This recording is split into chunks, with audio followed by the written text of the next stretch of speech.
हो दादा कैची चली घाटशिला में अब की बार कैची चली रामदास मुर्मू के कैची चली।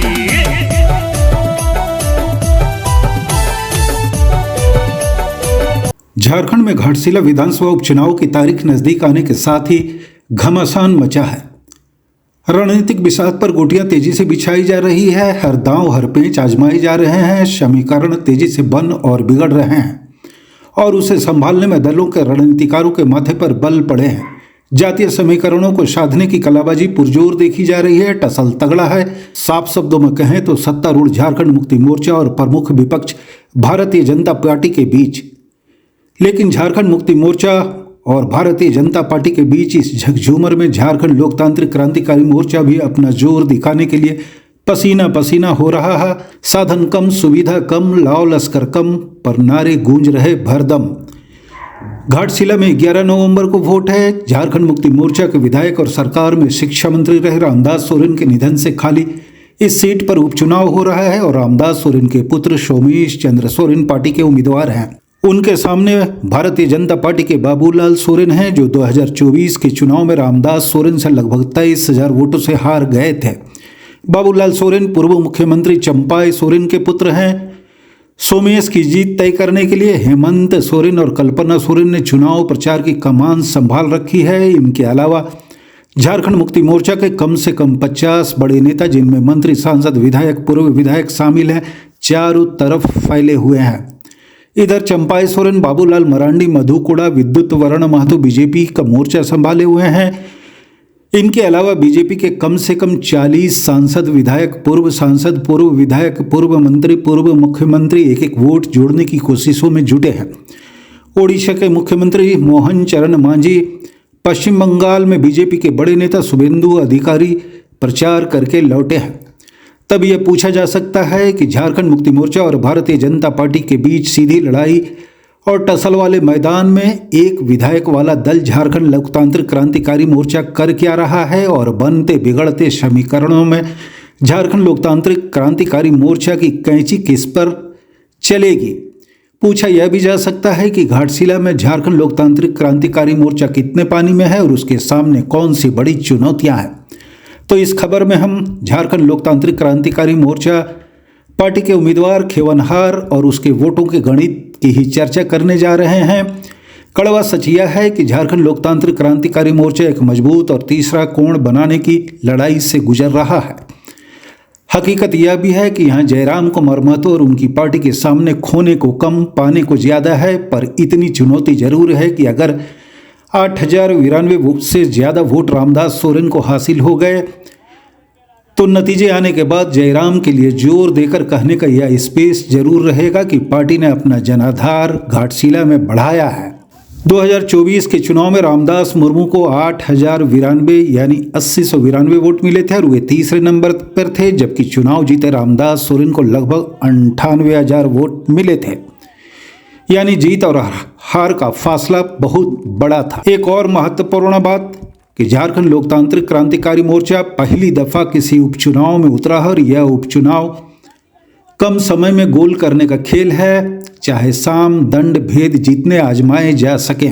इसलिए यह उपचुनाव जयराम को कुछ सीख के साथ कई नए अनुभव भी दे सकता है। झारखंड लोकतांत्रिक क्रांतिकारी मोर्चा के उम्मीदवार रामदास मुर्मू के समर्थन में पार्टी के खेवनहार और सबसे बड़े दारोमदार जयराम कुमार महतो ने 3 दिनों से घाटशिला में डेरा डाल रखा है।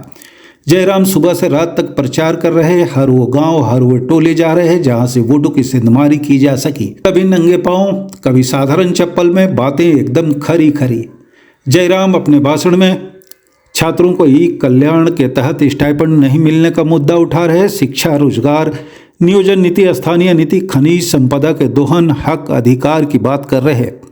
इसके साथ ही धन, बल और परिवारवाद की राजनीति पर चोट कर रहे। जयराम इन बातों पर जोर देते रहे हैं कि मंत्री का बेटा ही मंत्री क्यों बने, विधायक का बेटा ही विधायक क्यों बने।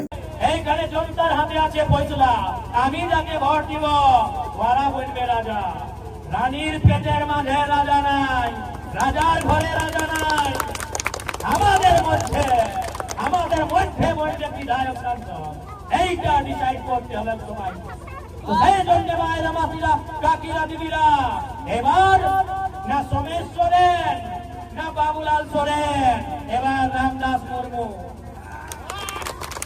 সোমেশ সোরেন হয়ে গেছে রাজার বেটা, দুবার ওয়াদের বাবা দুবার মন্ত্রী ছিল, কি ঘাটি আছে ওকে? সোমেশ দাদা কে? রাজার বেটা।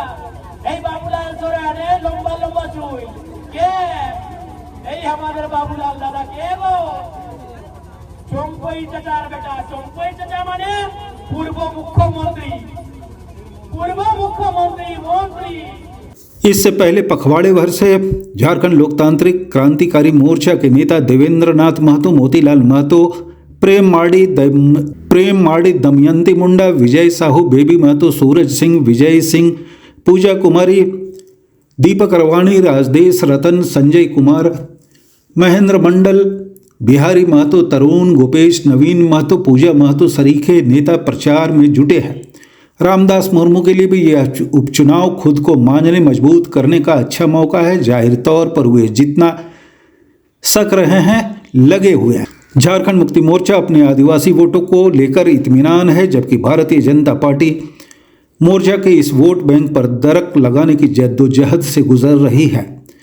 भारतीय जनता पार्टी ने इस बार बांग्ला भाषी, ओडिया भाषी और ओबीसी वोट के समीकरणों को अपने पक्ष में मजबूत करने की कोई कसर नहीं छोड़ना चाहती। तो झारखंड मुक्ति मोर्चा की रणनीति और प्रचार पर गौर करें तो भारतीय जनता पार्टी की इस वोट बैंक पर सेंध लगाने के लिए वह बेकरार है। इसी वोट बैंक पर झारखंड लोकतांत्रिक क्रांतिकारी मोर्चा की भी नज़र है। जयराम को कुर्मी वोटों का भरोसा है। देखना यह बाकी होगा कि आदिवासी इलाके में झारखंड लोकतांत्रिक क्रांतिकारी मोर्चा का प्रदर्शन किस स्केल पर रहता है, यानी किस पैमाने पर रहता है। झारखंड लोकतांत्रिक क्रांतिकारी मोर्चा को सांगठनिक मोर्चा पर अभी क्या कुछ करने हैं, इसका पैमाना भी नतीजे के साथ सामने होगा। झारखंड की नज़र अगर घाटशिला उपचुनाव पर है तो इसकी एक मुख्य वजह जयराम कुमार महतो की पार्टी का मैदान में उतरना भी है। सबकी निगाहें इस बात पर भी है कि रामदास मुर्मू को कितने वोट मिलते हैं और JLKM की कैंची किसे नफा किसे नुकसान पहुंचाती। दरअसल जयराम और उनकी पार्टी ने लड़कर भिड़कर झारखंड की राजनीति में इतनी जगह तो बना ही ली है कि कई मौके पर सत्ता और विपक्ष दोनों को वे खटकते हैं। इसलिए अगर झारखंड लोकतांत्रिक क्रांतिकारी मोर्चा का वोट ग्राफ नीचे गिरा तो पार्टी को आलोचनाओं का सामना करने के लिए भी तैयार रहना होगा। और जयराम के उम्मीदवार को अगर 8,092 से ज़्यादा वोट मिले तो जयराम के लिए यह कहना आसान होगा कि पार्टी ने दो बड़े धड़ों के बीच अपनी मौजूदगी दिखाई है। আমরা কি পাই? স্কলারশিপ বন্ধ হয়ে গেল। স্কলারশিপ বুঝে না দিদিরা? হ্যাঁ, স্টাপন ছাত্রবৃত্তি পাওয়া যায় না। ছাত্রকে ছাত্রবৃত্তি পাওয়া যায় না। फैक्ट फाइल को लाइक करें, सब्सक्राइब करें, फॉलो करें और अपनी प्रतिक्रिया जरूर जाहिर करें। शुक्रिया, धन्यवाद।